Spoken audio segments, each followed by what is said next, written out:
Last week at Suzuka, Christoph Verstappen secured his first win of the season. Now we head into the penultimate round of the championship.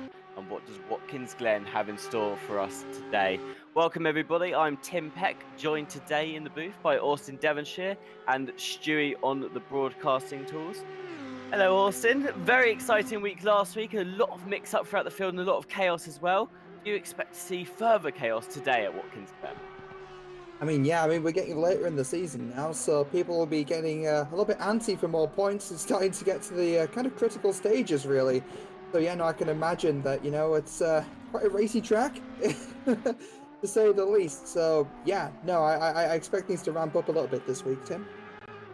Absolutely, and although the DLC has been out for a little while now with the American tracks, it is still one of the newer tracks in the game as well. So there is a bit of a learning curve for some of these drivers, although I imagine most of them will be well acquainted with the track at this point in time. That being said, Austin, we've had three different winners across the four races here in the season.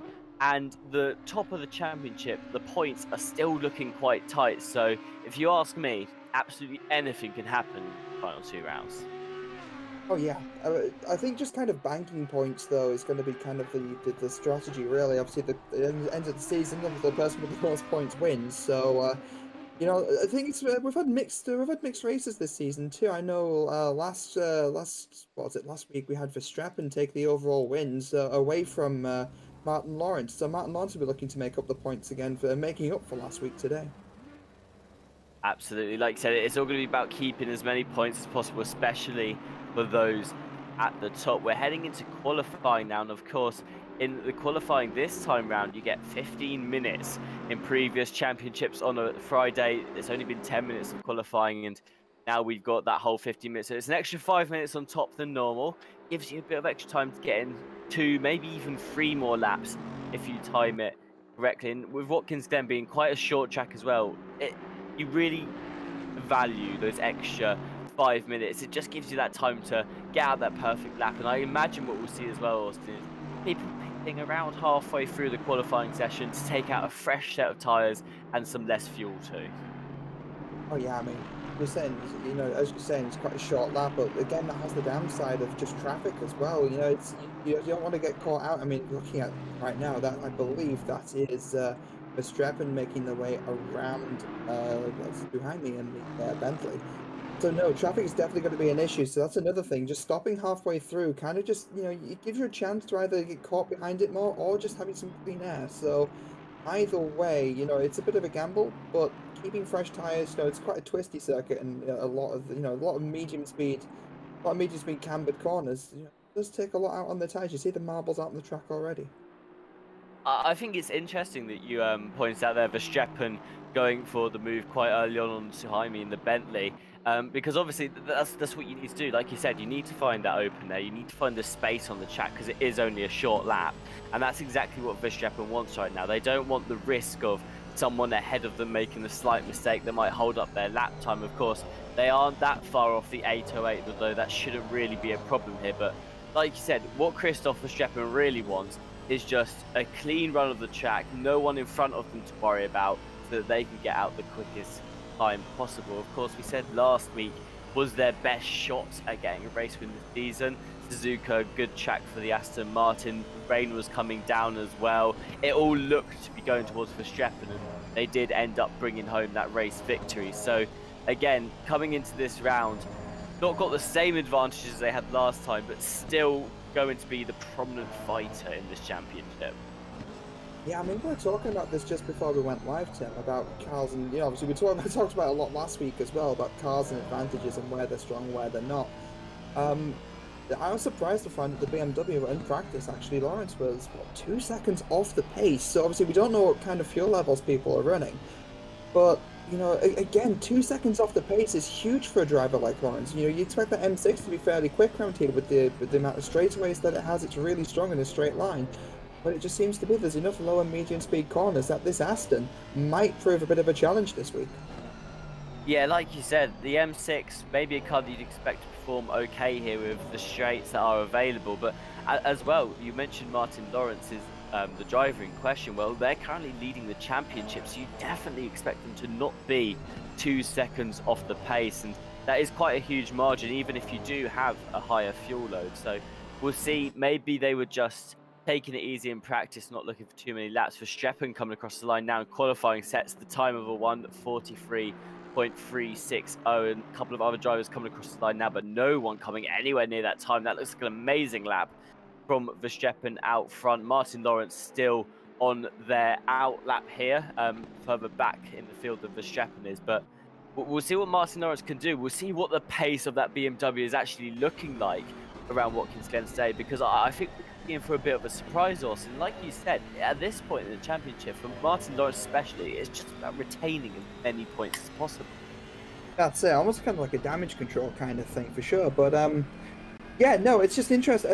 Again, it's interesting till the cows come home. It's that's kind of why we're here. If it wasn't interesting, we wouldn't be. But no, again, we just don't know what their practice pace is like and whether or not that's representative of what we're about to see in qualifying. I mean, you said this is an out lap. Obviously, they've got nothing on the board, nothing banked. But, again, Verstappen coming in at the time that they have currently provisional pole, that is quite an interesting, it's quite an exciting sort of development, because we could see a fight between these two cars. Lawrence going maybe slightly wide there. I'm not entirely certain if that was a track invalidation, but we're about to find out as we're about to cross the line. I don't believe it was. I do apologise. I meant they just finished their out lap as well. This is, of course, their first flying lap, and there you go. Only good enough for 11th place, 6/10 off the pace of Verstappen there. So Martin Lawrence, maybe they are struggling today, Austin. They're going to want to pick up the pace a bit if they want to take the fight to Verstappen, because Verstappen's second in the championship right now and sitting 10 places ahead of Lawrence. That's got to be playing on your mind if you are the 171 driver right now. Someone who is having a good day so far, Michael Herman Frey for No Name Motorsport. They're in the 181 Porsche, about to cross the line once more, and they have improved on their time quite dramatically as well. This is going to be enough to bring them up into that pole position. A 1:43.162 for the Porsche driver puts them on provisional pole. No, that's the only word really to describe that time is it's actually kind of insane, as Lindrup is about to cross the line too, taking up to P4. So that's even more cars now between Lawrence and Verstappen. And when it comes down to the championship, those are the two names you really want to be looking at.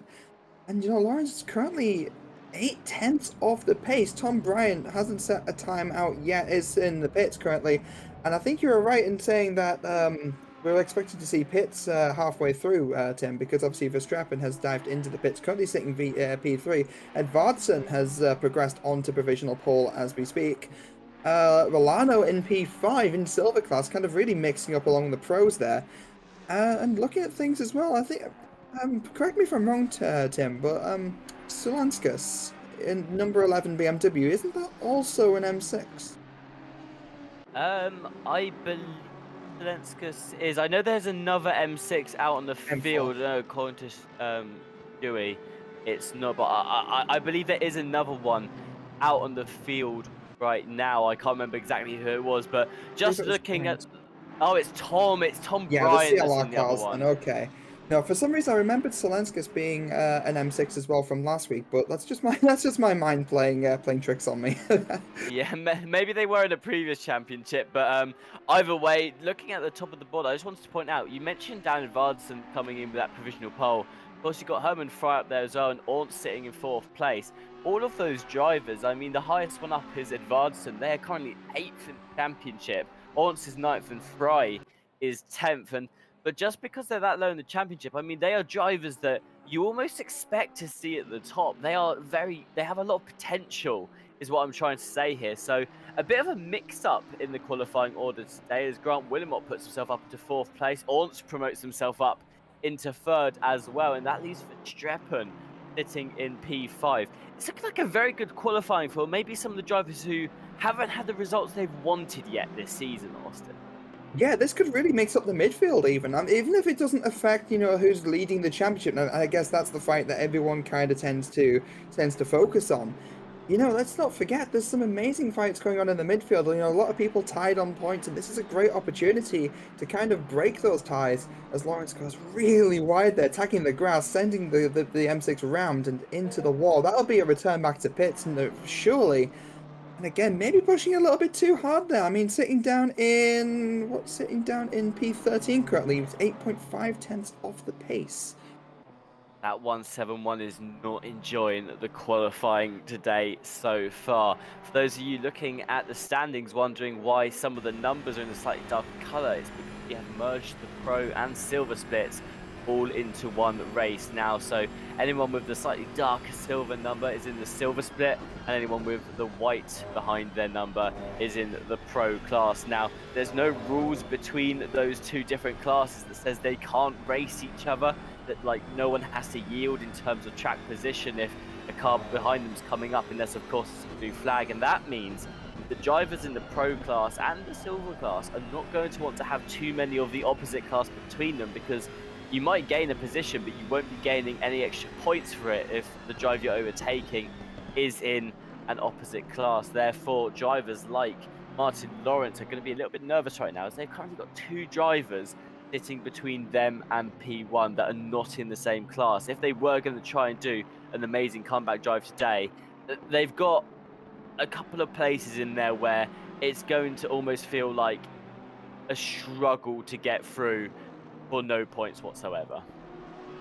Yeah, it feels kind of like an empty battle in some ways, but at the same time, it kind of keeps it interesting. It's sort of similar, I guess, to multi-class racing, where traffic management is a part of the racing, and you can gain and lose time based off of that. Chris Southcott going into P7, so I thought Rolando had put in a really stunning silver lap, but then obviously that's just top that.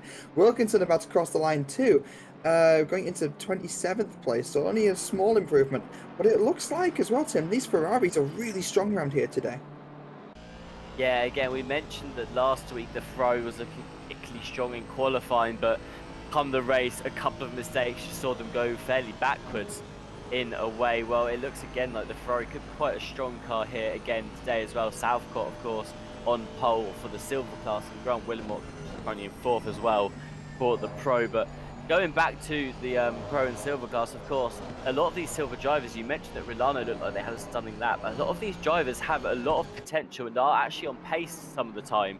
With the pro drivers, they're by no means lower by a huge margin. And that, again, like you said, it brings around that competition side, and it really makes things interesting, because sometimes I think people will look at the differences in class and be like, oh, the silver class is just going to be getting lapped easily. That's definitely not the case in these races. A lot of the time we see several of the silver classes finishing up in that top 10. No, of course, it's again, consistency comes into it. I think silver class is more than just based off of pace as well. It can be kind of, I mean, experience definitely plays a part in that. That's Daly almost running into the back of, I believe it's one of the R8s. The R8 kind of peeled off quite late. Obviously, Daly on a run is entitled to the run of coming up to one of what looks like one of the Jensen Rocket Racing 720Ss. Daly coming across the line, and it's a 143.8 provisional P15. But yeah, no, going back to the classes, Tim, I think it's more than just pace as well. Some people might be fairly new to sim racing but have just a natural talent for it. Might have the pace, but maybe not the experience to kind of back it up. So silver's a great place to sort of learn that kind of racecraft, and then learn what it's like running with the people that, that maybe do have the more experience, maybe the people who do know how to attack or defend, and you just sort of learn good driving habits by driving with good people. So, that's the great thing about what we have here at RCI. You've got people with multiple levels of experience, and it's a great place to come and learn. Absolutely, I couldn't agree with you more there. John Gohan crossing the line didn't improve their position, but did improve their lap time slightly. They're still sitting in P20. We look again towards Christoph Verstappen coming through the second sector now, heading down towards that final sector. Initially was on that provisional pole, had what we thought was going to be a really good lap, but since they've set that 143.3 or since, they've not improved really at all. So Verstappen looking for a little bit more time around here, and P5 wouldn't be a horrific start for them. It sits them 9 places ahead of their championship rival right now. But I mean, every driver's goal here is to push for the top, right? Oh, of course. And again, at this point in time, if I'm Verstappen, I'm worried about what's going on in front. You don't want to worry about what's going on in front and behind going down into T1. Obviously, T1 here is, not the fastest or the slowest corner in the world, but it's a fairly decent braking spot, and you don't really want to have people kind of running wide in front of you. You don't want to have people kind of making unpredictable lines in front of you. You don't want you don't want to have to avoid someone else's mess in front and risking getting caught up in something. Speaking of which, there's P2 provisionally anyway, only 1/10 off of Edvardsen there. But onto about to cross the line too. Will they have anything to say about that? And no, they will not. But that's still a best time for them, going to a 43.2. So obviously Stier as well was also very, very quick last week, but didn't quite have the look in the race. About to cross the line. And that will promote them to P21. So I believe that's about fourth or fifth in class. That's fifth in class. So yeah, no, for Verstappen, I suppose that kind of makes my point kind of moot then. If they already have one car in front of them, all they have to do is worry about what's behind and just keep it there.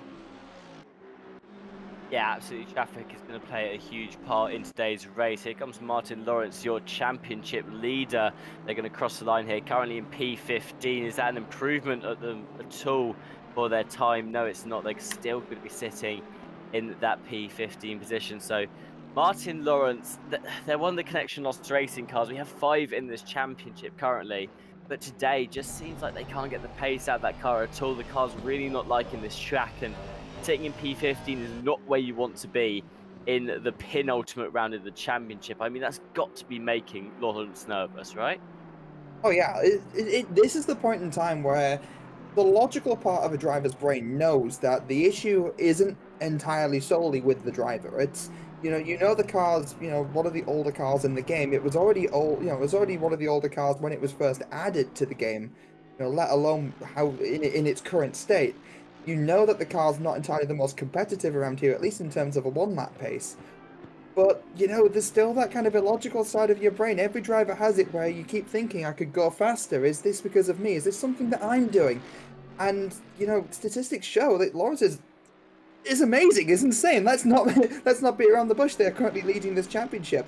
But there'll be that little thing at the back of the mind that makes you think, hey, is this on me? Am I letting myself down here? And I think resilience in the race is really gonna show, really.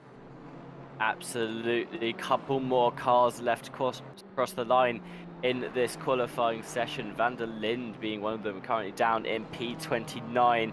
Going to be trying to improve on that time as well. They are currently up on their best lap. There should be enough to put them up into 26th place, if I believe so. And no, actually dropping a couple of tenths off on that final corner, going to only be enough to improve one position. The person they've just taken off, Fanara, as well, coming through the final set of corners too, to try and see if they can snap back at that. But in terms of a qualifying session, I mean, we'll go over the results in just a second, Austin, but a fairly surprising top 5 here. Yeah, I mean, I don't think anyone really saw that one coming.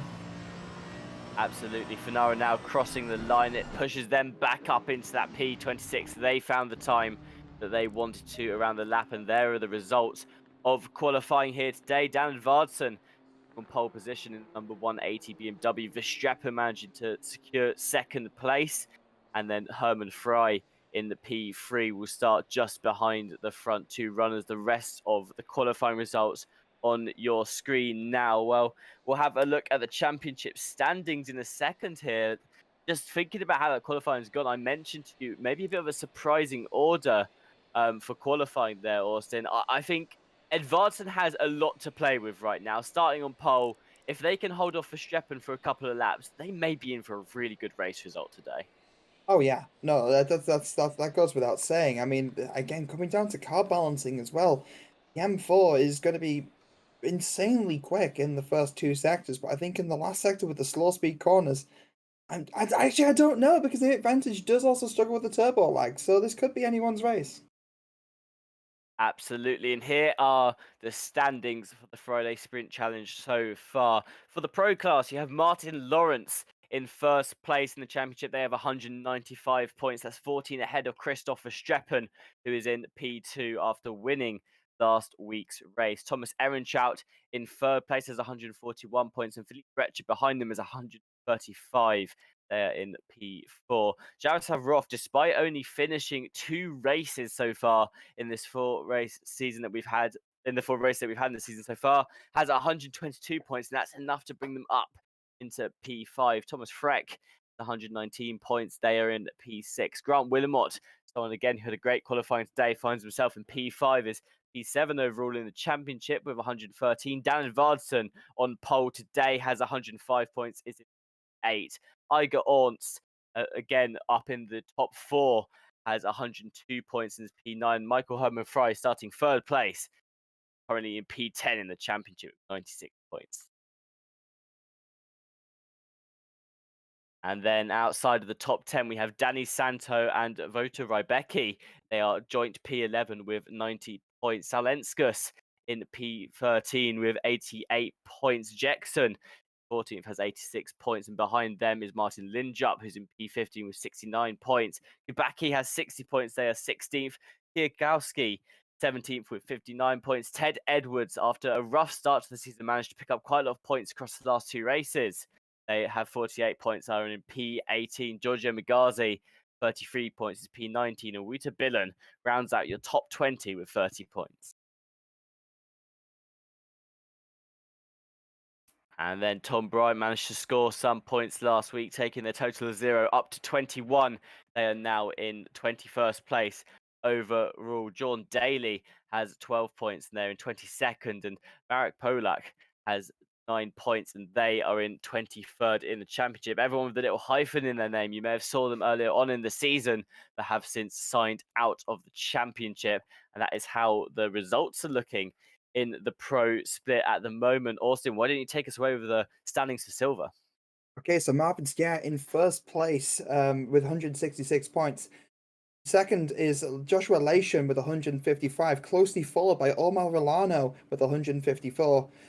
Mohammed Afif Suhaimi is in the Bentley, the sole Bentley in the championship with 140 points. Chris Southcott in P5 with 136. Nick Effer with 126. Stephen Van Kampen with 123 points, and in P8 Reese Wilkinson with 114. 9th place is Stefano Ricciardo, and that's 112 points. And rounding off the top 10 is Abel Dos Ramos with 111 points. P11 is Kuzyauskas with 92 points, and Funara in P12 with 91. Joint in points with John Gohan in P13. P14 is Chris van der Linde with 74 points, and Ibiza Racer with 71 in P15. P16 is Ryan Daniels with 38 points. P17 is Louis Villemas with 21 points, and Roberto Graziani with 14 points comes in P18. Jacob Maj and Rigi Roos have both collectively have 0 points between them.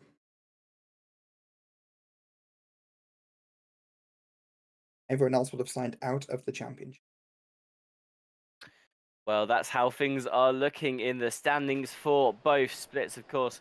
We mentioned Martin Lawrence, currently P1 overall in the standings. They will not be starting anywhere close to that today. I'm just trying to look up the field to remember where they finished overall, and it's P17 Martin Lawrence managed to secure in qualifying there. Not an ideal start for them. Well, here is the starting grid. You can now see on your screen all the nice liveries that the drivers have designed. Some of them, of course, will be designed by the driver and then put in the game, and some of them will have also been designed in the game itself, but all of them looking absolutely stunning out on track today. You'll see a couple of the Connection Lost racing cars like you can see on the left right now on the Mercedes. There's 5 of them on the field, and they've got a very standout livery, so definitely look out for that across the course of the race. Well, I'd like to take a quick minute just to mention our partners by name. We've got AK Esports, Digital Motorsports, Driver 61, Go Setups, and Fanatec. Of course, I'll talk about them a little bit more throughout the race and at the end as well, but they help to support us and make all of this racing possible, and then you can also support them. There's some links in our description for each of those different partners. You can find out more about what they do and what they can provide for you as well. Now, again, going back to the championship though, Austin, it's very easy to pick up points in this championship. And if you have one bad race, that's not going to knock you out. One, because you've got a drop round, which is the worst result that you have across the entire championship will just be taken out at the end and will not be counted. So usually drivers use that for a drop round. If they can't make a race, they'll just say, okay, I can't make this round, and that's my worst result, not counted.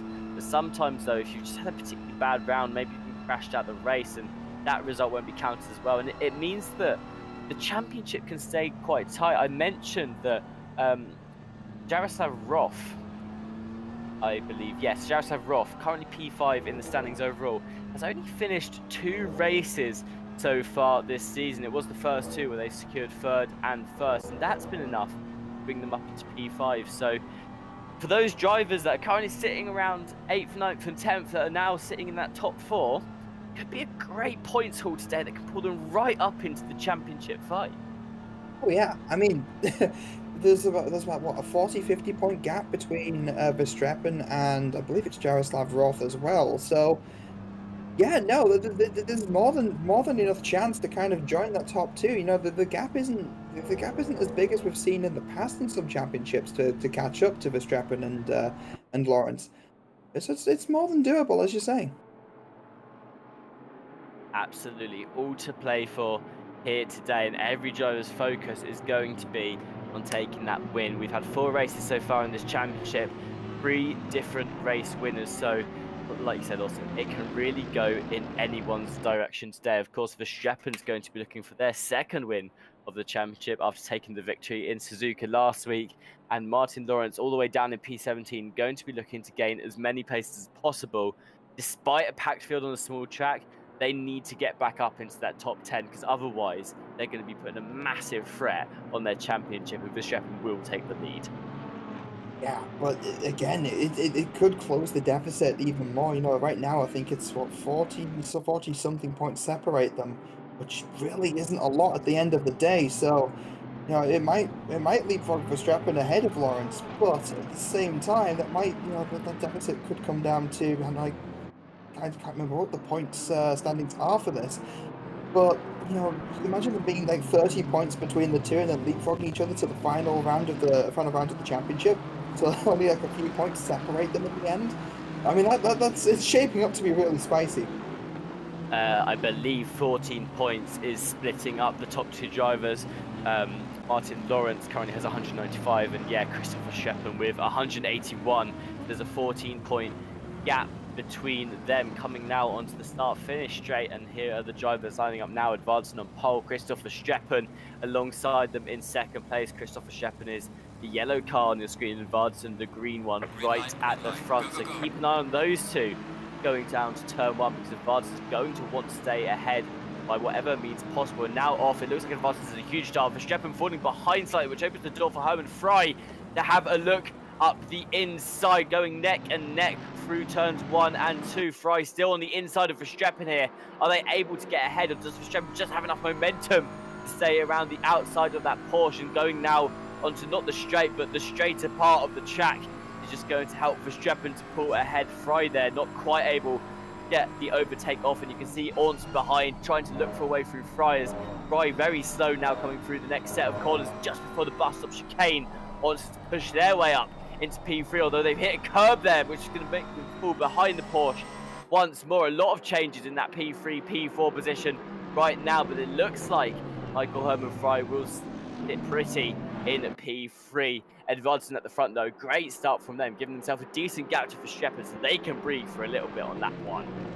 Yeah, really just solid start from Watson there, just keeping a good distance and just not having to stress too much about the cars behind. And then obviously Hermann Frey obviously holding up Verstappen just enough there, but the Porsche just doesn't have the legs in that straight line section. You've said it before, the Porsche is one of the weaker cars in a straight line, but will make it most of its time up in the kind of mechanical grip sections of the track that we're currently in now, where they're obviously now having to hold off the likes of Ornst in the number 30 AMG. So yeah, I know, great start, really clean. I saw Willemot get pushed wide at T1 a little bit, and that did cost them 1 or 2 positions, but they're still currently running in P7.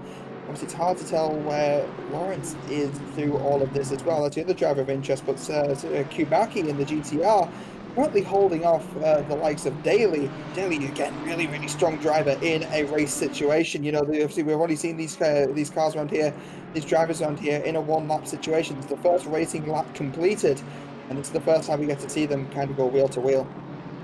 Is that Martin Lawrence all the way up in P11? They started in 17th. That's 6 places they've gained on lap 1 alone. That is an amazing drive from Martin Lawrence there. You said a couple of cars had to be pushed wide on turn 1, so maybe that played a part in it as well. But good driving from Lawrence to really close the gap between them and their rival Verstappen. We're watching for the Riz Baki as Ramos here looks for an overtake coming down to the bus stop chicane, but we've seen this track a couple of times now in championships also, and every time the talking point seems to be where the overtaking positions are, and every time we come to this track, the bus stop chicane people. Oh, there's a bit of contact there between the 197 and the 47. That's Kubaki going straight into a wall. Not going to be good for their style. They're going to pick up damage for that. As Daly now losing a couple of positions to the drivers around them. They're looking for a way for the connection lost racing cars. As that's 2 more drivers, Migazi and Roth making contact. They're going into the wall as well. Let's have a race replay here, see what happened. It looks like is that Roth going into the back? No, that's actually the other connection lost racing driver going into the back of Migazi there, and then both of them making a connection with the wall. That's such an unfortunate event because they were 2 last week as well that really suffered Austin in the race. Yeah, of course, yeah. Joseph Roth lost it at the Casio Triangle last week in Suzuka, and actually got tagged a little bit by Verstappen as well. It looked like, but as I said, the steward, it's not as I say, but as I'm saying, the stewards did kind of realize that Roth was kind of losing it on the curb themselves anyway. So again, this week, it seems again like that was kind of, you know, Roth was a bit of a passenger in that one. Obviously, the teammate kind of hitting Migazi into them, kind of like a ball, not like a bowling ball, but like a billiard ball.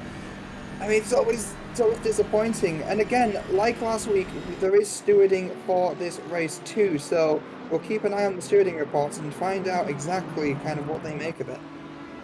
Absolutely, they did mention a bit of chaos going through the bus stop chicane on lap 1 that they're going to be having a look through, so we'll see the results of that in a little while. Race replay here of John Gohan. I was going to mention they were off track earlier, and this is one of the incidents in the bus stop chicane we were talking about. Look at those cars off to the right, 3 of them off track, and now more joining them as contact is made with Gohan there being one of the drivers involved in that instance. So very messy bus stop chicane on lap 1, but going to happen anyway. It's going to happen in the bus stop chicane. I was mentioning before all the chaos unfolded there, Austin, that the bus stop chicane is somewhere where a lot of drivers go for an overtake because you have that set of corners that are quite windy, but the cars that have good acceleration, they really benefit there, and it's really easy to get alongside. But the problem is once you get to the bus stop chicane, someone has to yield because you're probably not both getting through it neck and neck in one piece. So despite being a popular place to set up an overtake, usually requires the person going for the overtake to yield before they even get it fully done, unless of course they can get it done on the straight just beforehand. Yeah, it's again another note about the bus stop. It's a lot quicker than you think it is. As you say, it's quite wide, but again, you just sort of have to ride the curbs just that little bit. You can carry a lot of speed through it. So if anything is going to happen, it's happening at a fairly high speed.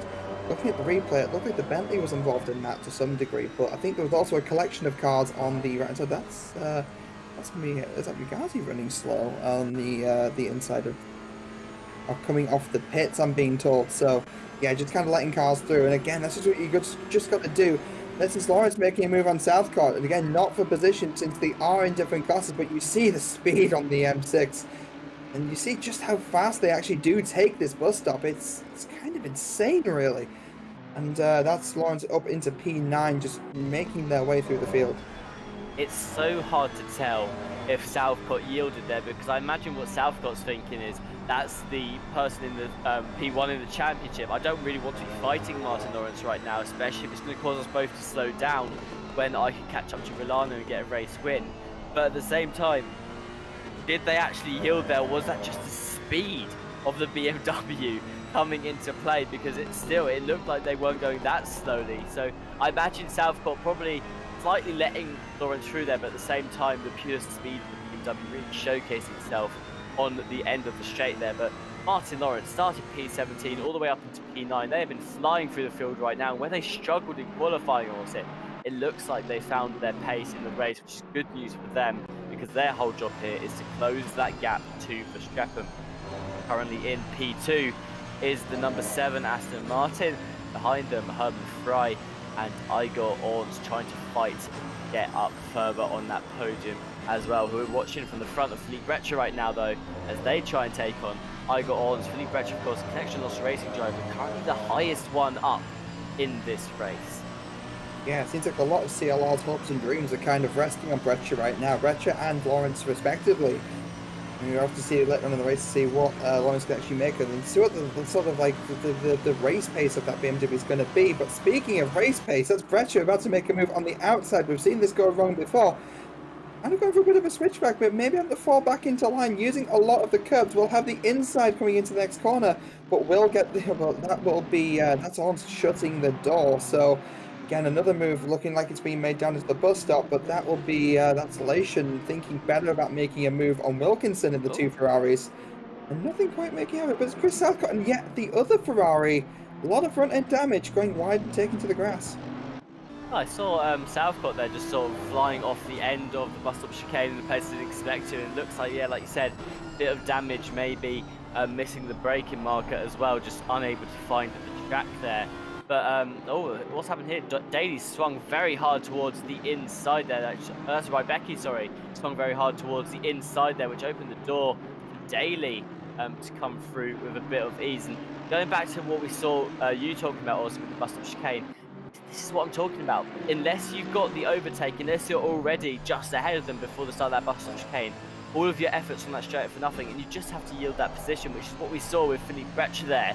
They brought the fight to Orns, and their only option was to just pull out a little bit early, maybe look for a switchback, but it's not really possible. So in terms of overtaking points, the bus stop chicane, it's not really the place it's feasible. You just have to get a good exit out of turn 1 here, so that you can fly all the way through turns 2, 3 and 4, and hopefully by that point you'll just be ahead by the time the chicane even comes around. Yeah, the best thing you can do is sort of do what we saw Bretcher just try to do, just try and set up an overtake for the actual for the right hander that comes after. It's a really long right hander.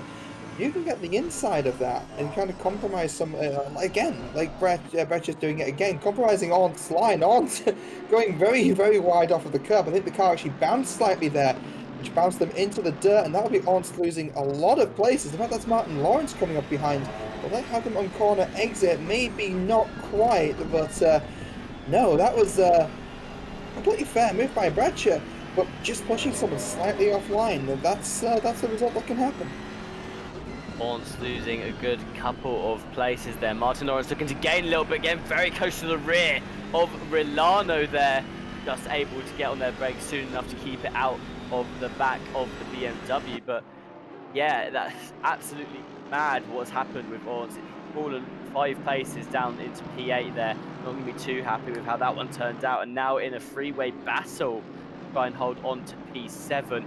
Looks like they're out ahead though, as Rilano falling back a little bit, and I believe Lawrence as well has just pushed their way through too. Rilano deciding, okay, look, you're leading the race in your class, don't do anything stupid that's going to get you into trouble and make you lose that winning position. So taking the slightly easier exit out of that battle.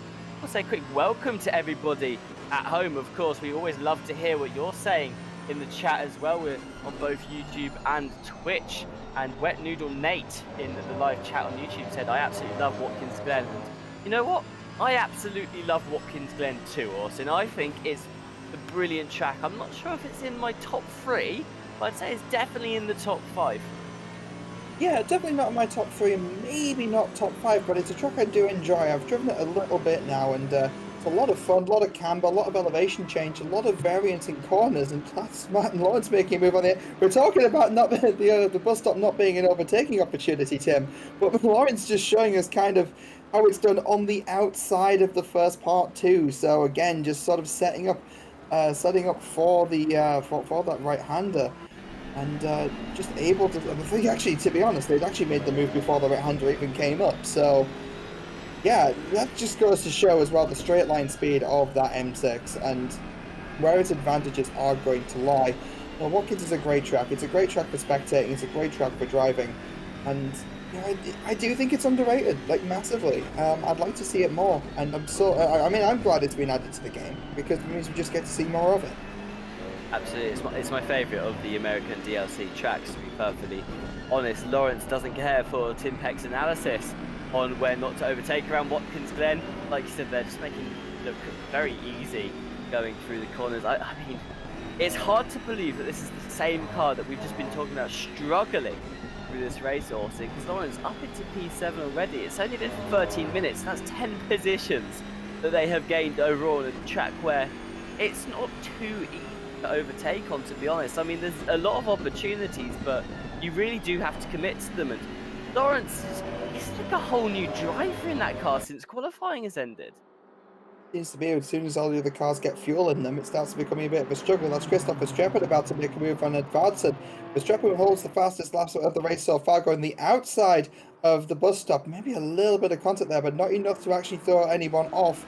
And Verstappen having to tuck in behind that BMW. Iger trying to make a little bit of a move on Lawrence, but again, it's not going to happen. That M6 is so fast in a straight line. Verstappen coming into the twistier part of the circuit now, again, clung to back of Edvardsen. Again, he's just looking for those kind of opportunities, as you were saying, those kind of high commitment, you know, you see a gap, you go for it kind of moves. And that's what Verstappen's got to look for. And again, looking behind, I think Verstappen's going to be a little bit nervous. Like, surely, you know, you've heard, you know, surely you've seen on the Delta that Lawrence is catching.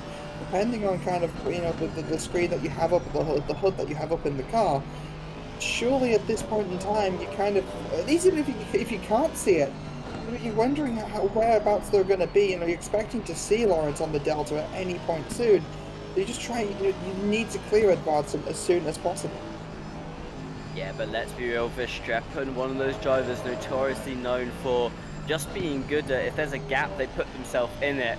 Always looking for a way to mess up the driver ahead of them just by throwing them off. You've got to be looking towards the inside every single corner. That's something Verstappen's notoriously known for, is just being really good at finding those gaps in every little place they can. But Edvardsen done an amazing job on the defense so far. The straight line speed of the BMW helping them out, especially coming down towards corners, because it means that Verstappen can't do too much to get alongside and set up a good move, because the Aston Martin, I mean, it's got some good pace. It's a good all-round car, but just not quite as much as the BMW in the straight line. That being said here, Verstappen yet again looking towards the outside of the bus stop chicane, having to back out though a little bit further as they go through the center of it, and now looking towards the inside. Those Edvardsen, it's a very messy exit out of the corner there that opened the door for Verstappen to go down the inside just enough to tuck themselves ahead. But Edvardsen not wanting to go up yet, looks towards the outside of Verstappen there, can't seem to get alongside there. And is that Herman Fry back in the battle, right at the back of Edvardsen there? And oh, what's happened here? Fry's just disappeared off into the distance. But yeah, Verstappen getting through Edvardsen there. That was a very daring move, and you saw Edvardsen's momentum just getting cut up, had nothing coming out of the bus stop chicane. Yeah, no, it seemed like Frey's people needed him there for just a moment. You know, the tree people needed some help. So, no, we're all good. We're back on the track. And yeah, as you were saying, Verstappen would look for any opportunity to kind of throw the driver head off, and that's exactly what happened. Just setting up into that right-hander. And it just goes to show as well, like if you can set up an overtake 2 or 3 corners in advance, you know, you can really pull off some magic, and that's exactly what Verstappen has done. And now can run away with that pace. Obviously holding fastest lap, clear air ahead. That is an opportunity to basically put some distance between themselves and that 180 BMW. And by proxy, hopefully, in terms of Verstappen, putting some distance between themselves and Lawrence, currently sitting in P7. Herman Frey, really, really strong on the pace too. Grant Willemont also making up a little bit of space from being pushed off earlier on lap on turn 1. And is currently chasing down Lundgren in P9. Absolutely. Good driving all round in that top 10. A couple of drivers managing to gain some positions, and it is what you like to see. Of course, Verstappen choosing the moment. I say they're probably not going to get alongside Edvardsen to do exactly that, get alongside Edvardsen and go for the overtake. So perfect timing from Verstappen there as usual.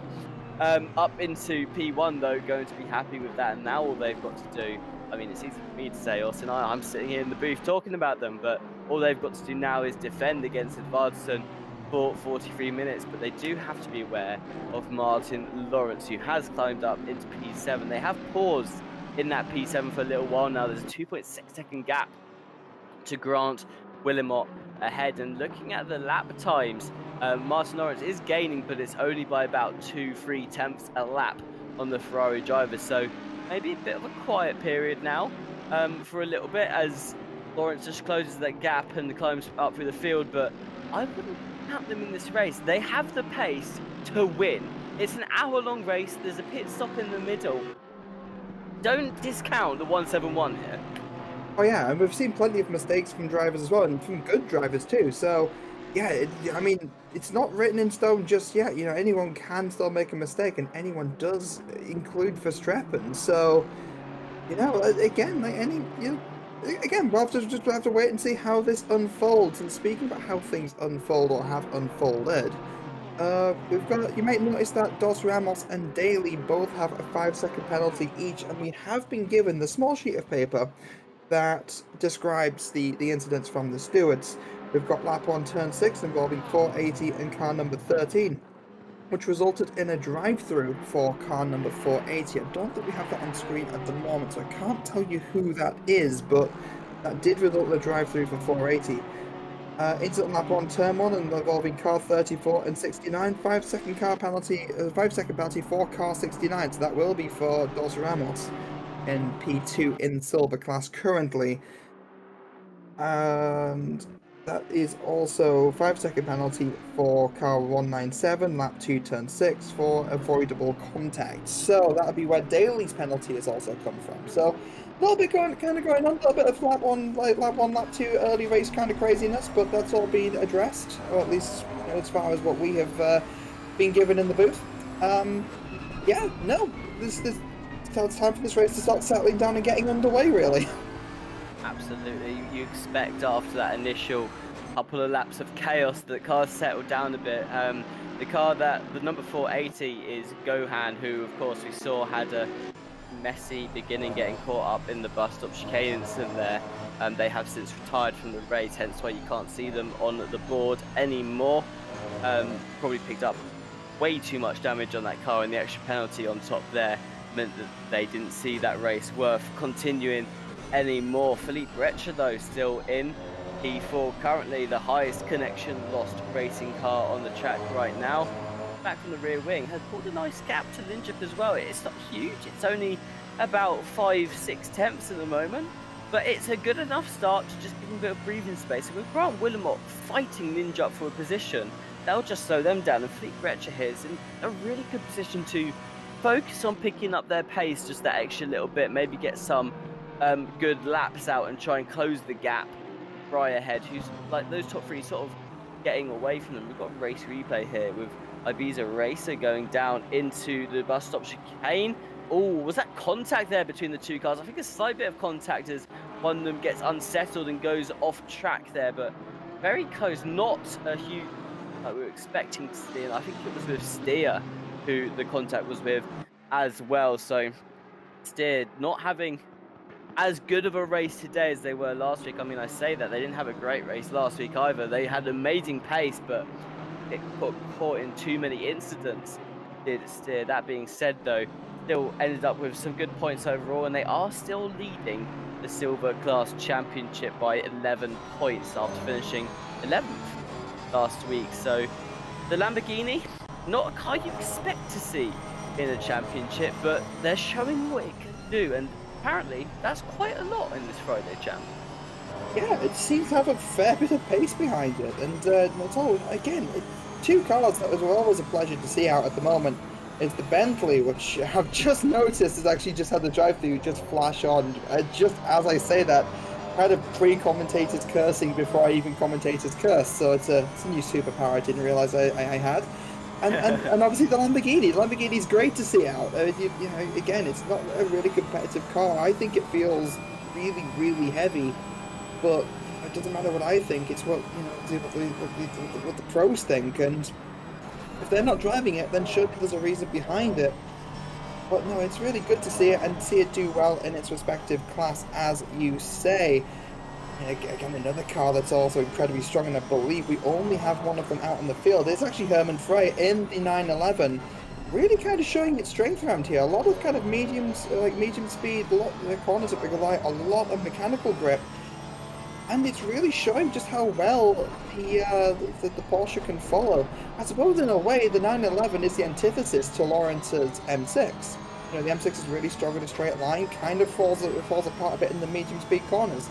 Where, again, the 911 falls apart in the straights, but really excels in these medium speed corners, just with the engine being in the back, a lot of front end rotation. Just makes it so much nicer to drive in these sorts of scenarios, and it's not as affected by the dirty air because it's not as aerodynamically dependent either. But in a way, that means that Fry's got a bit of a task on their hand right now, because watching Lawrence, they've been making very quick work of the field. It seems that they've been overtaken with ease a lot of these situations, but Fry not going to have it that easy, because, like you said, the Porsche straight line speed just isn't there at all. And although it's really good throughout the medium speed corners, in terms of setting up an overtake, it's very unlikely to be able to do too much. However, Dan and Vartan, they're going off the edge of the track, having to rejoin behind Herman Fry. Well, that's going to help the Porsche to get up into that P2 position. But already you can see just with the speed of that BMW really picking it back up fairly quickly, and just like that, going to be able to stay ahead there. And that is a recovery from Advanced, making sure that they secure that P2 coming back on the track. I'm wondering, is that a bit of lapped traffic I think that they've just passed? Yes, it is. A bit of lapped traffic as well there coming into play as well. Well, I'd say a quick moment to mention the partners that help us put these races together. Do interrupt me, Austin, if a very exciting battle happens on screen. Actually, I can see one starting. Never mind, it was just a second there. It was looking up the inside, but yeah, I'm going to mention a couple of our partners. We've got Driver 61. They are helping sim racers fulfill their potential on track with one-to-one driver coaching and driver courses.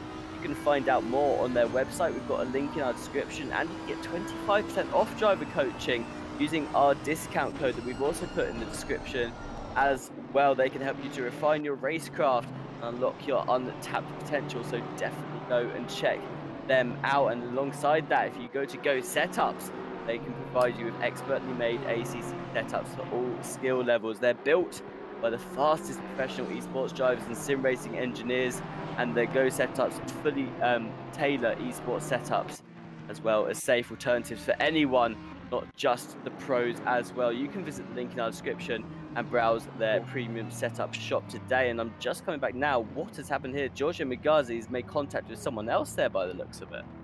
Yeah, it looks like another CLR car. I'm not entirely certain. It's number 13, in position 13 by the looks of things. 127. That is right, Becky, who has a stop-go penalty as well. I will read through those in just a moment. We handed another sheet of paper, and there's just been a little bit of carnage, actually. I'm struggling to kind of keep up with what I've already read out and what's actually going on. It looks like things were far worse than initially thought, but the stewards are right on it.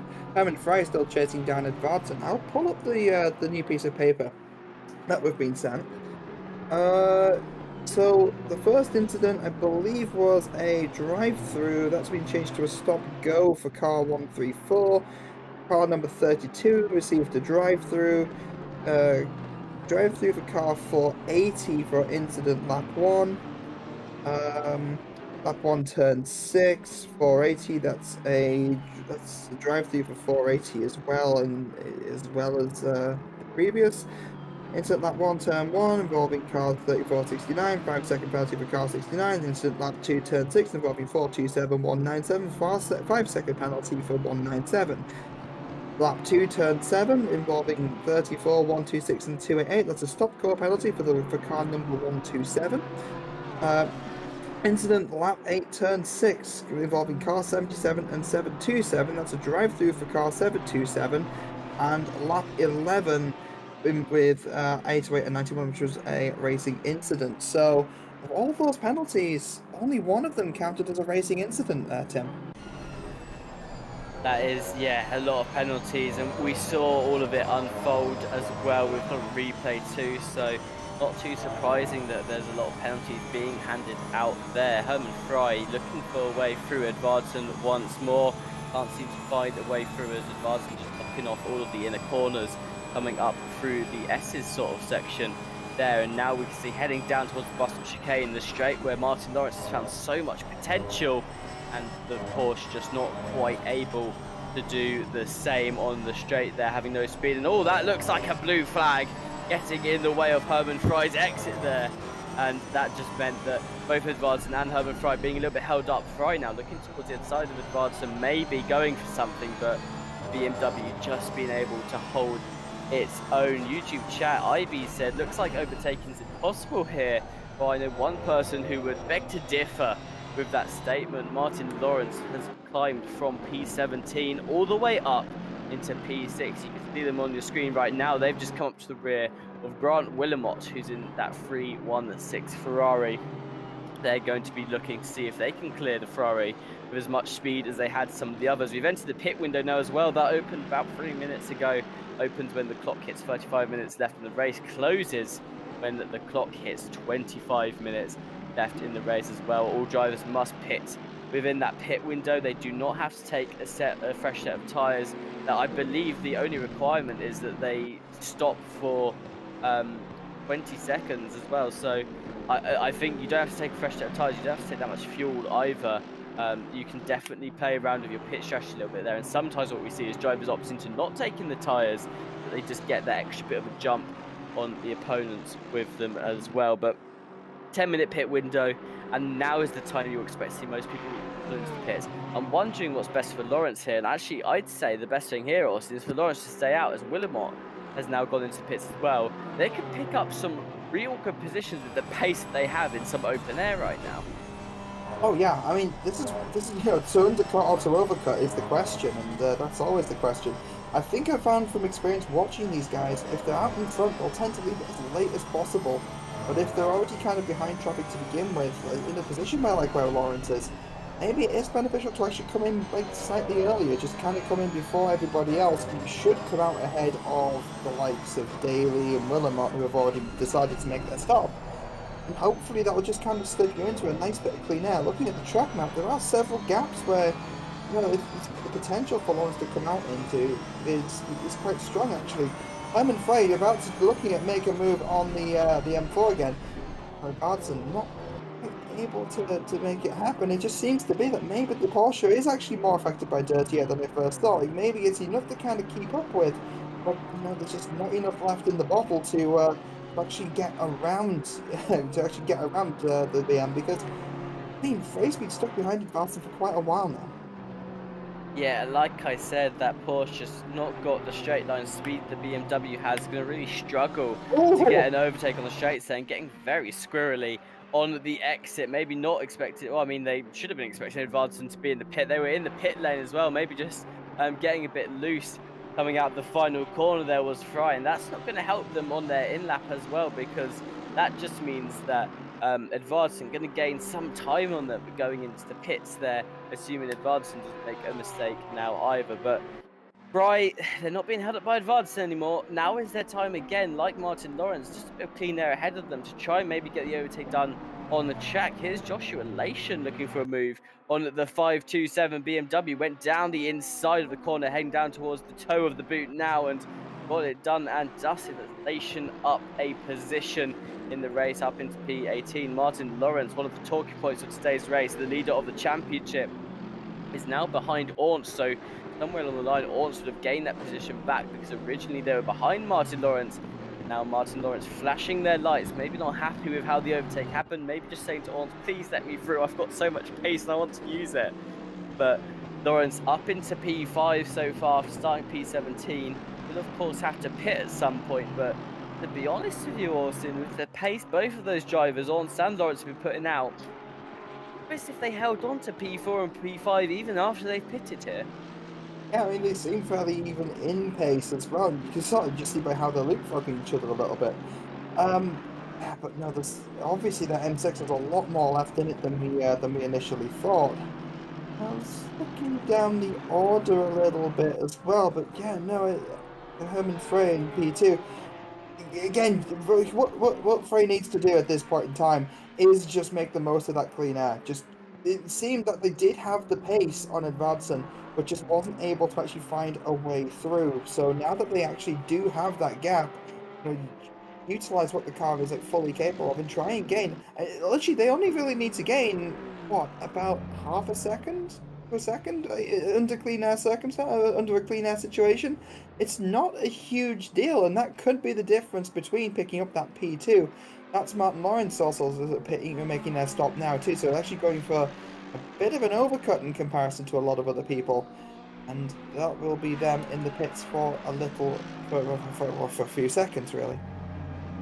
Couple more pit stops underway. You can see here Martin Lawrence exiting the pit lane. We'll see exactly where that BMW is going to come out. Has been flying through the field so far. We'll be looking to be ahead of Grant Wilmot, who they pitted just behind of, and there they are coming out now. I believe going to be way behind Grant Wilmot there on track, but Martin Lawrence now up into his P8 after the pit stop so far. We'll see where that comes out afterwards. A couple more drivers left to pit, but in the meantime, we're going to actually have a look at the race replay quickly. Let's see what's happened here. This is Ibiza Rafer, the racer in the 808, got hit from behind there, made contact and sent straight into the wall, bouncing off it as well. That's going to be quite a bit of damage.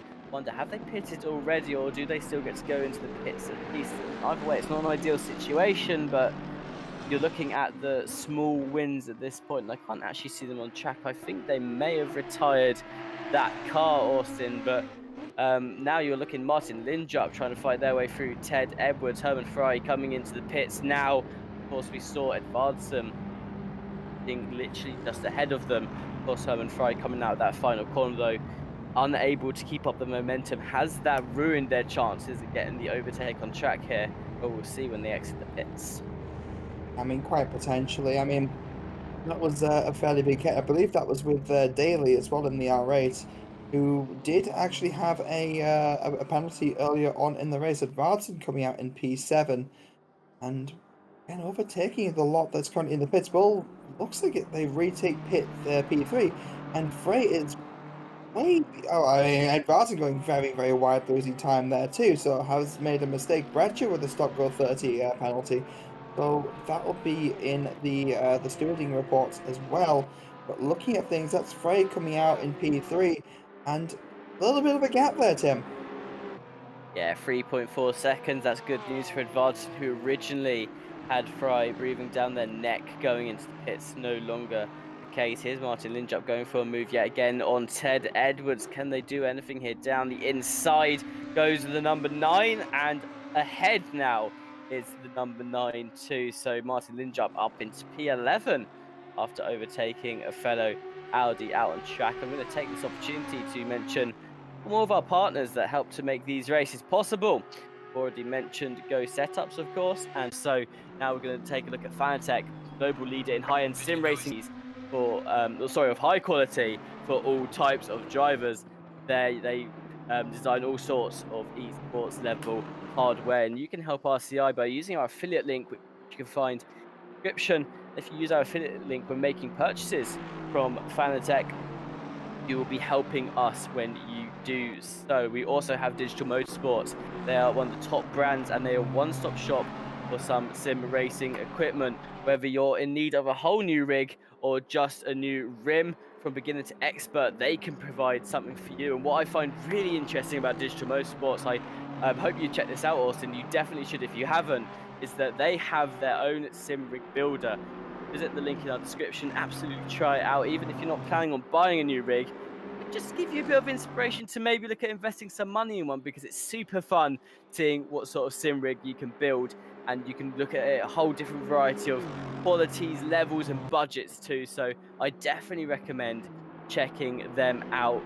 It's of course Digital Motorsports there. So going back into the race now, 23 minutes 40 seconds left on the clock, and Christoph Verstappen, your leader in the race, is a 1.4 second gap to Edvardsen behind. Right now, without trying to put a commentator's curse on things, looking very, very good for the number 7. Yeah, I mean, as soon as they cleared Edvardsen, and that's just kind of all they needed. I mean, obviously there's been a bit of a switch up in the gap between advancing and Frey, but Verstappen's just really kept it consistent, and that's entirely what they've needed to do. Pit stop's now cleared.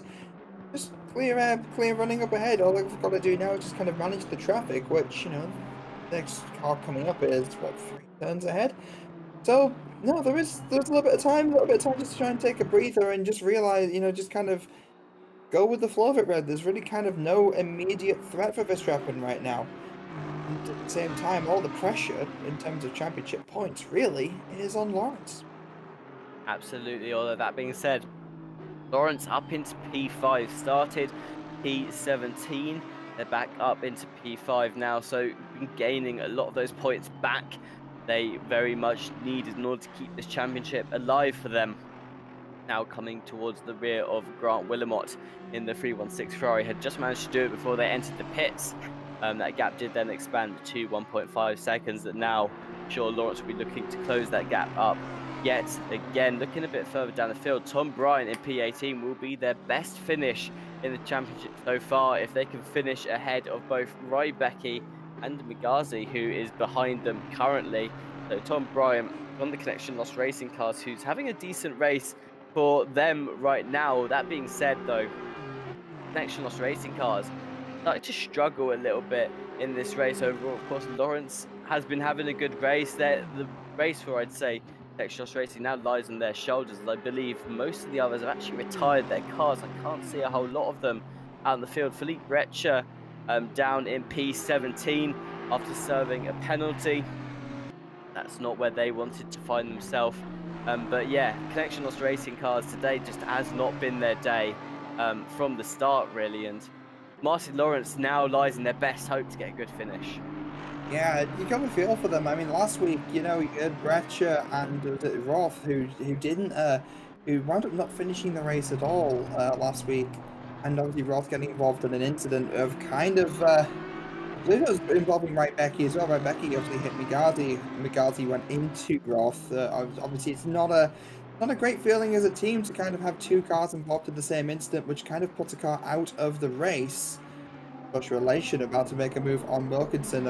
Actually, I was going to say thinks better of it, but no, sends it down the inside. I think that was Relation just missing Wilkinson missing the apex going into the boot there. And Relation taking full advantage, just saying a massive thank you to move up into P13. And I believe with that comes I've lost my no, that is second. That is third in class. So yeah, no, not a great feeling for the CLR team at all. 2 cars not finishing last week, and cars not finishing this week either, and it's going to feel like it's of their own doing slightly. Speaking of their own doing there, both the CLR racing cars becoming very close together. Maybe even a slight tap between the two, as well as Rybecki overtakes Tom Bryant on the track for position there. I'm fairly sure there's a little bit of contact. It looked like Bryant's car very, very wobbly around the outside of the corner, but going back to Josh Relation, absolutely flying up the field right now, and Tom Bryant going really wide around the corner there, I believe letting through number 34, I think that is, to just come through there as well, which is Jimmy Migazi. A couple of laps down, but not worth the fight for Tom Bryant. John Daly further up the field for Just Gamers now turns their attention towards the leader of the silver class. Now, Ramos has 2 options here. They can either let Daly through and not compromise their race in the slightest, or they could just have a bit of a fun fight, say, you know what, I've got a nice 12-second gap to the nearest competitor behind me. Let's have a fight, Daly. I think that's what Ramos is going to do here. They're going to hold off Daly and try and secure that P8 overall, because overall saying they have to get out of the way. And you know what? I respect this. I think for Ramos now, they're 12 seconds ahead of their nearest competitor. Absolutely showcase what you can do on track. Oh yeah, as we said earlier, the difference between silver and pro class isn't necessarily speed, but a lot of the time it can be experience as well. And this is a great opportunity for Ramos just to sort of just kind of run with the big boys a little bit. I mean, Daly, very quick driving his own right. We've seen Daly pull off some kind of insane results here in the past, and well, not just here at Watkins Glen, but like here with RCI as a whole. I mean, the name we've seen around for a long time now. Very, very, very kind of quick, very talented driver. And again, for Ramos have the opportunity to sort of just run wheel to wheel with for a little bit, you know, kind of practice defending, practice running with, you know, with quite low stakes really, you know, with the opportunity and the ability just to let Daly by if things get a little bit too spicy. You know, that's obviously really good experience there for Ramos. Lawrence really catching up to the back of Willamot now, running P5, chasing down P4, and I'm starting to wonder, Tim, with 18 minutes of the race remaining, does Lawrence have a chance of catching down for the podium? I think that's a bit of a tall ask, to be honest. Not saying Lawrence is a driver that's incapable of that, because they absolutely are capable of some great pace, as we've seen so far. That being said, though, Willamot, a brilliant driver, has had a lot of pace out on track today. Started P5, fell a couple of positions on turn 1 after being forced wide, back up into P4 now. And then there's a 5-second gap to Herman Fry, who again has had some brilliant pace out on track today. So, to be honest, I'm not sure how possible it is for Lawrence here, because they do still have to get through Grant Willamot. Of course, they've made some quick work of a lot of the other drivers out on track, but I think the Ferrari may prove to be a bit of a challenge for the 171 here. That being said, we'll see, of course, if Lawrence can get through Grant Willamot with some speed here, then they're definitely in for a chase. Try and get back up on that podium as well. John Daly catching up to the rear of Ramos here. Fell off a little bit at the beginning of the lap, just looked a bit unsettled in the Audi. That being said, though, a P9 finish for John Daly would be very good for their championship standings, because just looking at it now, I believe, yes, I am correct, they're 22nd overall, competed in all 4 races so far, Austin, but only finished one of them, and that was the second race where they finished P19, scoring themselves 12 points. So John Daly definitely going to want to finish the race today, and if it could be a 9th place they secure, that would be a good haul of points to get them back in the championship. Yeah, it's not been their championship at all. And looking at this, this is Brian and Rebecca, you know, the two CLR I knew teammates. there was contact there. And it's just Sorry.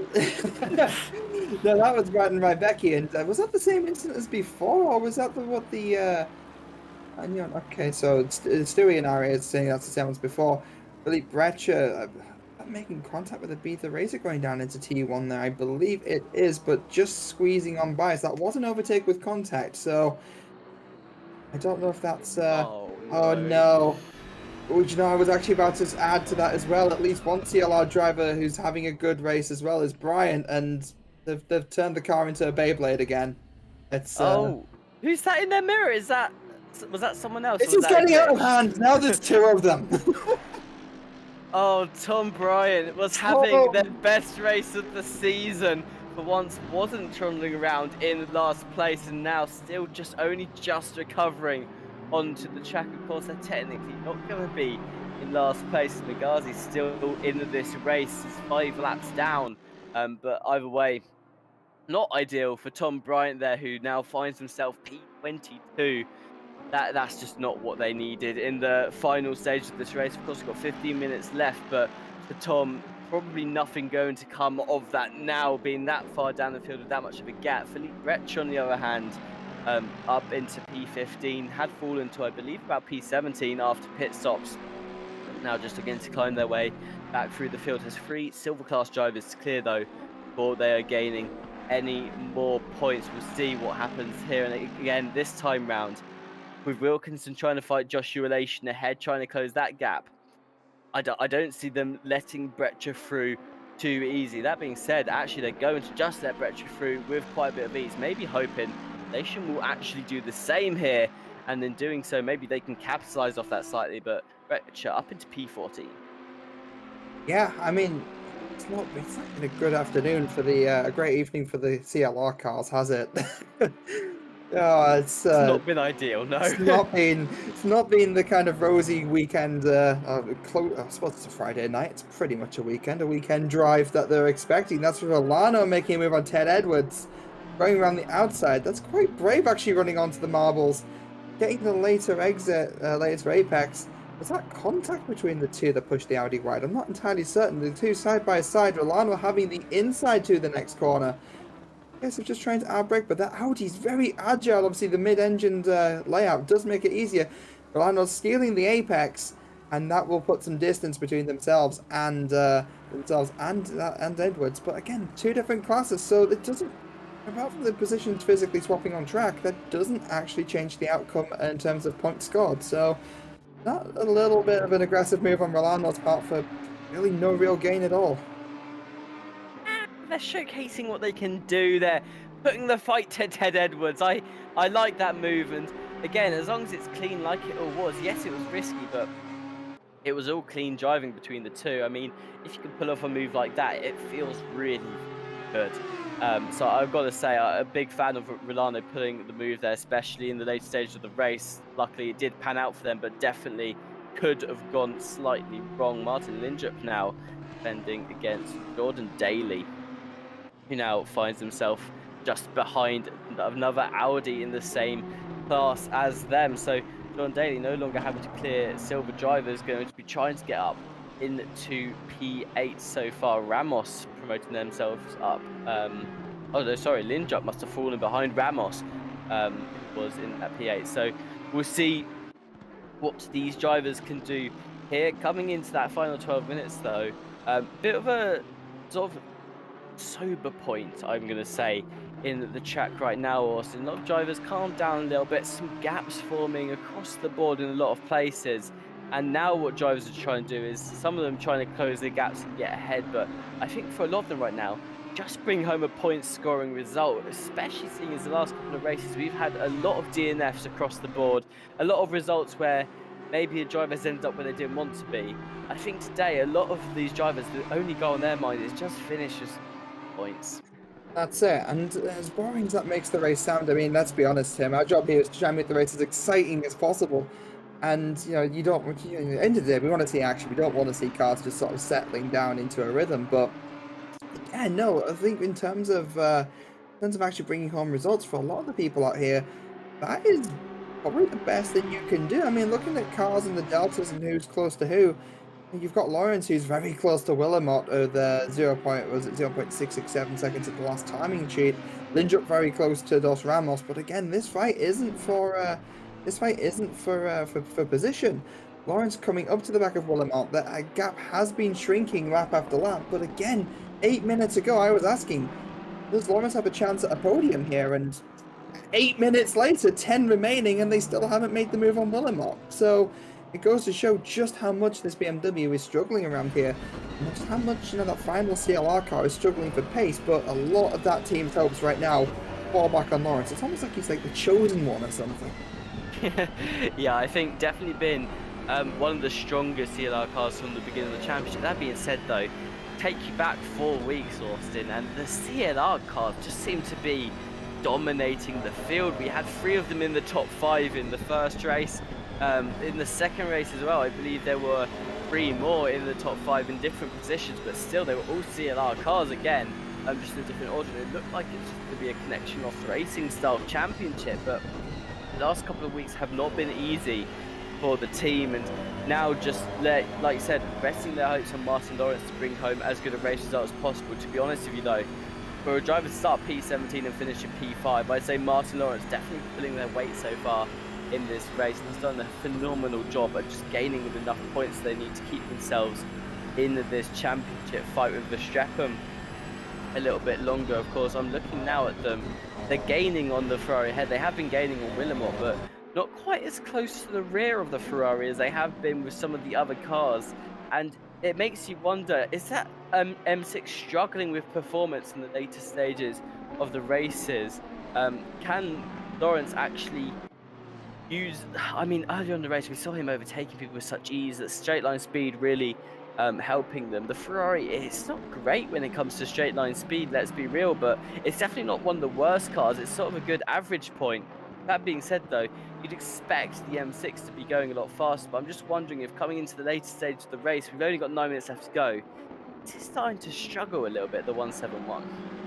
Quite possibly. I mean, looking at the deltas compared to last lap and this lap, you know, they're about a 10th apart. So Lawrence has pulled a 10th on Willamot for, you know, over the course of the past lap, and you did see riding on the front on board, that Ferrari was definitely getting bigger as we were kind of pulling up closer to it. So in a straight line, Yeah, no, there is an apparent speed difference, and that's not disappearing anytime soon.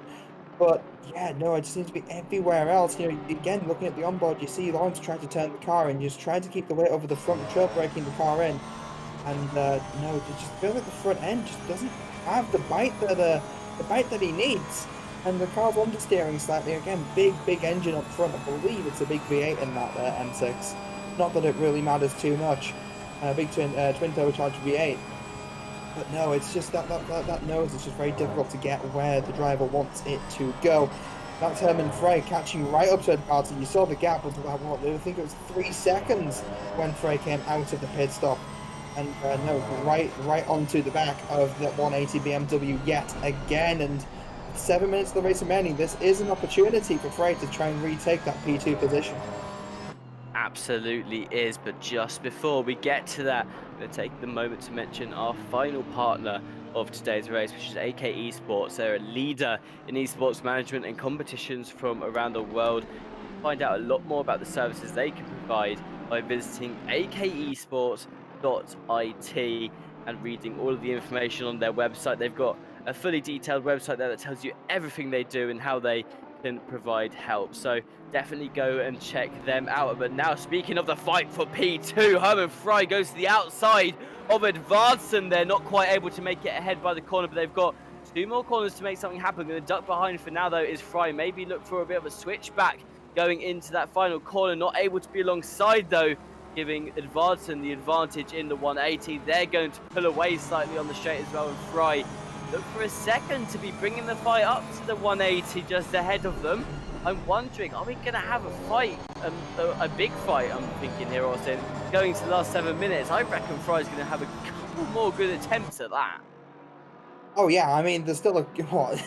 There's still opportunity for what, 3 or 4 more racing laps at this point, and no, that means that's 3 or 4 more opportunities that come around. You know, the per lap, big opportunity coming down into the braking zone here.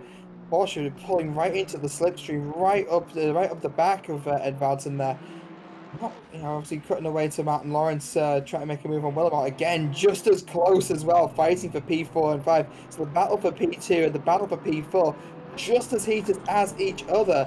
Herman Frey coming down into where I believe the Porsche will actually have the advantage if it can combat the dirty air and find a way around Edvardsson. But again, Edvardsson has just been so great in terms of defensive driving throughout this entire race. First of all, holding up Verstappen for the longest time, and then keeping Frey behind them for the majority of this race bar the pit stop. So, yeah, no, Edvardsson really showing their colours as kind of how to, again, a bit of colours and how to drive defensively in situations like this.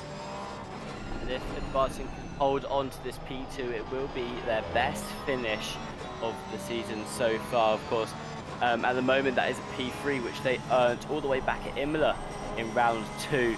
But to be able to get a P2, that will help Edvardsson climb up leaderboard a little bit further. Frey, though, wanting to change out, they want to secure the P2 for themselves, will also be their best finish of the season so far. Their best finish being P8, which again was all the way back at Imola. So Frey here maybe wants to get up onto that podium. I mean, they're already on the podium, but maybe wants to get up into that P2 and push past Edvardsson and say, look, I need this position for points more than you do. That being said, though, both drivers can easily take it away here. It's been a brilliant fight between them so far, and with 5 minutes left on the clock, so much can happen in the last few minutes of the race. Also a bit further down the leaderboard, you have Martin Lawrence still looking to get through Grant Willemot. Not very close, though, to the rear of that throw, and it just goes back to what I was saying, Austin, which is that despite the M6 being a car that usually performs so well across the whole race, doesn't have too much tyre degradation. Also, we've seen it perform well today, especially in the straight lines in terms of overtaking. Just Lawrence not really able to find too much on Grant Willemot in the final stages of this race, so they probably not going to be able to get onto the podium now. Highly unlikely unless a mistake happens a bit further up the field. That being said, though, Lawrence still wants to get that up into a P4 before the end of this race. Watching from the rear of Dan Edvardsson, though, and Frey, yeah, again, you can see them on the track just looking for maybe a gap to open here. Coming down through the boot, they're coming up past the heel of the boot now, and a bit too far back to do anything, but you can see that car twitching around looking for something to happen, and on the brakes there, really saying, look, if you open the door for me even slightly, I'm going to put my foot in it and I will be trying to barge through. That's it. There's a lot of agility behind that Porsche. You really see kind of close, especially these last two corners. A little bit of dab of the brakes there from Frey and able to take a later apex and get the power sooner. And again, it's all in vain. It's just because that Porsche just doesn't quite have the legs in the straight line. Even with the slipstream, it looks like they're kind of losing the time. So having to make all of the time up in the corners, and that will be advancing going wide through T1, and that's going to allow us maybe an opportunity here for the Porsche to pull up alongside coming down into the going down towards the bus stop, and that is alongside. That takes the kind of middle apex away from the BMW, but again, then the BMW has the inside line, and then the Porsche gets squeezed out. And the BMW has the straight line speed as well, just to stay ahead of the Porsche on the straight too. Martin Lawrence. What, did I miss something? No. Stewie was... okay, the guys at home can't hear Stewie, but Stewie was getting quite animated in the background. And we've been talking about Lawrence trying to find a way around Lou Willamot for the longest time now. And that speed difference, that closing speed between the BMW and the Ferrari coming down the back straight, that was something else, actually. That BMW just turned into a rocket ship. Yeah, that is the top speed we were talking about. And that is Lawrence up into that P4 position. I was wondering why everyone was laughing so loud in my ears. I was like, what's happened? Have I missed something on the track? But yes, I did. I missed the speed of the BMW on the straight there, just making easy work of the Ferrari. But now we come to the polar opposite battle, I want to call it, where you've got the BMW defending against the Porsche, which has... they've got more pace overall, you'd say, because Fry has been looking for a way past Advanced for the last 15 minutes now, but just not able to really do a lot with it because of, again, like we've got here, you've got the straight line between the final corner and the first corner, and that Porsche, unlike other cars, just is not gaining at all. In fact, they're losing distance. The BMW ahead, it's not got enough straight line speed to really get alongside, and that is why the Porsche is just struggling so much with overtaking here, because it has to start, basically the Porsche has to have a good qualifying, because the chance of it overtaking is that much slimmer. It's so much harder to do it, that you really have to wait for a big door to be opened, a mistake from the other driver, if you're actually going to pull an overtake off here, because already we've seen Austin Advanced made several mistakes. Fry's been alongside at points in time, even ahead very slightly, like earlier when Advanced went off the edge of turn 1 and 2. But the BMW can just pull it back in seconds along the shape with ease. Yeah, I know when the M4 was first released, you know, a lot of people said, like, it is, I mean, it was obviously subject to a lot of BOP changes as well, and has been BOP'd a lot since its release. But no, we always said it's a really, really strong car, and it's kind of showing some of its strength here. And no, that looked like Frey making a move for the inside there. I heard tyre squeal, and maybe a slight loss of control, a little bit of a wiggle at the back end. But Frey really not giving up, trying to find any way around that they can, pulling out of the slip, kind of threatening a move, trying to everything they can to make Advance and take a defensive line before switching back to the racing line. And again, really, basically, what's what we call in racing as selling him a dummy. And that's Advance making a slight mistake as well, just there again, and the two wheels just scraping the grass. Frey getting a little bit antsy now. And they only have one corner left to do something here. Can Fry do anything going down to this final corner? Really late on the brakes. They're looking for a way around the outside of Advancing here, but the Porsche just not quite able, has the straight line speed to do anything, will fall short on the finish line by just 600ths of a second. Ladies and gentlemen, Christoph Verstappen, your race winner of the day. Dan Advancing able to hold on that P2 with a final across the line fight with Hermann Frey. Just 600ths of the BMW finishing P3. Martin Lawrence, after a brilliant recovery drive in the Connection Loss Racing car, you can see them on the right-hand side there next to Christoph Verstappen. They managed to bring it all the way back up into P4 after starting P17. Grant Willamot secures P5. It's where they started, and it's a good points haul for them. Igor Orns, good finish up into P6. Salenskas in P7. Linjup ends up P8. Ramos will be your winner of the Silver Class Championship for today. John Daly rounds out the top 10 of the race, and then Rilano, of course, in P2 for the Silver Class Championship. Joshua Lation brings home that final podium slot, finishing P14 overall, but will be third in class. What a photo finish there, Austin, for Fry and Edvardsen. I'm trying to think back on the last time we saw cars finish that close in any of the championships, at least I've commentated in. I can't. I really can't. That's got to be one of the closest finishes I've personally seen here. And it looked like for a brief moment, Frey actually did have that on corner exit. So, yeah, you can't ask for too much more than that. I mean, a lot of drivers at the end of the day kind of putting in amazing results. I mean, statistically, you can't ignore Lawrence, coming up for, making up, was it 11 places? You can't argue with that. An absolutely phenomenal drive from so many drivers today. Lawrence, yeah, started P17, ended in that P4, didn't make it back to the podium, but regardless, an amazing recovery drive from them after the qualifying that they had. And what a photo finish it was between Fry and Edvardsen. Like you said, looked like Fry had it round the outside for a second there. 962 Javier in chat said, to Sim Racing Esports, P1 and P2 in the silver split. Absolutely a brilliant result from the two drivers there. That was, of course, Ramos in P1 and Rilano in P2, both tier Sim Racing Esport drivers. Brilliant finish from them and a good points haul in the championship for them as well. Well, I'm just going to quickly go over our partners yet again. For those of you who missed it earlier on in the race, we have AK Esports, who are, oh, sorry, hang on, I've lost my place. AK Esports, they are a leader in esports management and competitions around the world. For more on services, you can visit akesports.it. Digital Motorsports, who are a top brand and a one-stop shop for everything sim racing. You can build a whole new rig using their sim rig builder. Find the link in our description below. Driver 61 provide one-on-one driver coaching, and they help drivers refine their craft and unlock their untapped potential. You can get 25% off your driver coaching using our discount code in the description of the video below.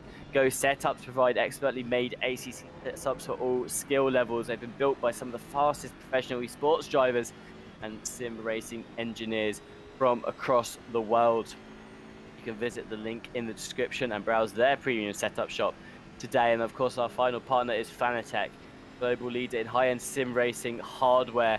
And if you use our affiliate link when making a purchase, you can help us in server costs and other stuff like that by doing so. Well, those are the partners that helped make today possible. And I've got to say, Austin, some final thoughts on that race, because I personally think that was a phenomenal day at Watkins Glen. Oh yeah, I mean, again, Watkins Glen.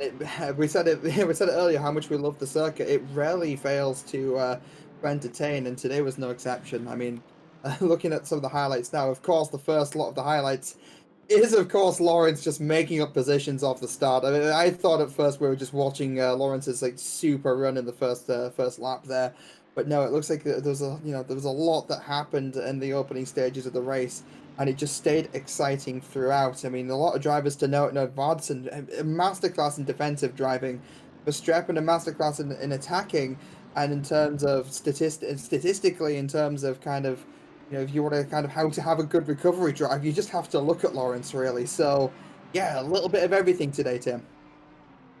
Absolutely, a little bit of everything all round, and I have to agree with you. I absolutely loved every second of it. If you've not had your sim racing fix yet, you can join us again on Monday. Our Maserati Cup is starting up this week.